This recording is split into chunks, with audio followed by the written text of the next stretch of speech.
Awamu ya 6 inayoongozwa na Mheshimiwa Dr. Samia Suluhu Hassan imekuwa ikifanya jitihada kubwa za kupambana na tatizo la dawa za kulevya ili kulinda jamii na madhara yatokanayo na matumizi ya dawa za kulevya. Vijana wanao nafasi kubwa ya kufanikisha vita dhidi ya madawa ya kulevya, kwani kundi hilo ndilo linaloathirika zaidi kwa kushiriki uzalishaji, usafirishaji, biashara pamoja na matumizi yenyewe hizo, kwani madhara yake ni makubwa sana. Ndugu zangu, ukiwa kijana, najua sisi watu wazima kutaka kuletea jambo jipya hapa tutachukua muda sana kukushawishika na kukufuata.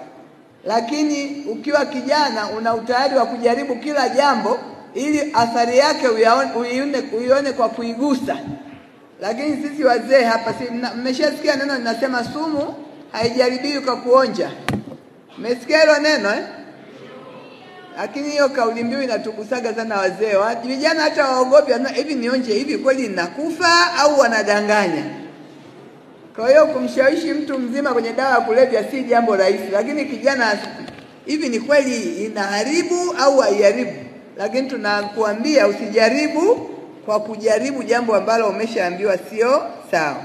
Katika mkoa wetu tuna changamoto ya uzalishaji, usafirishaji na biashara pamoja na matumizi ya dawa za kulevya, na wahusika wakubwa ni vijana katika maeneo yote hayo manne. Dawa za kulevya tunazozalisha ni bangi na zinalimwa katika mazingira yenye vyanzo vya maji na ndani ya hifadhi zetu. Dawa zingine kama mirungi, heroin, cocaine na methamphetamine, ndio mjue sijawahi kuyagusa haya madawa tunaletewa katika maneno mengine, yani naitwa jina jingine, lakini kumbe mwisho wake ni dawa za kulevya. Lakini sasa kumekuwa na wimbi kubwa la matumizi ya dawa tiba zenye asili ya kulevya ambazo huchepushwa na kwenda kutumika kama kujistarehesha. Hali kadhalika vijana wengi hasa wa kike kuingia katika matumizi ya bangi aina ya skanka ambayo ni kali na huleta madhara zaidi. Kama tujuavyo, dawa za kulevya zina madhara makubwa sana katika jamii, kama vile nikianza madhara ya madawa ya kulevya kijamii: uparanganyika kwa familia, kumomonyoka kwa maadili katika jamii, kuongezeka kwa vitendo vya kihalifu, ubakaji, unyanyasaji wa kijinsia, ukatili dhidi ya watoto na ulawiti, na pia kuongezeka kwa watoto waishio katika mazingira magumu.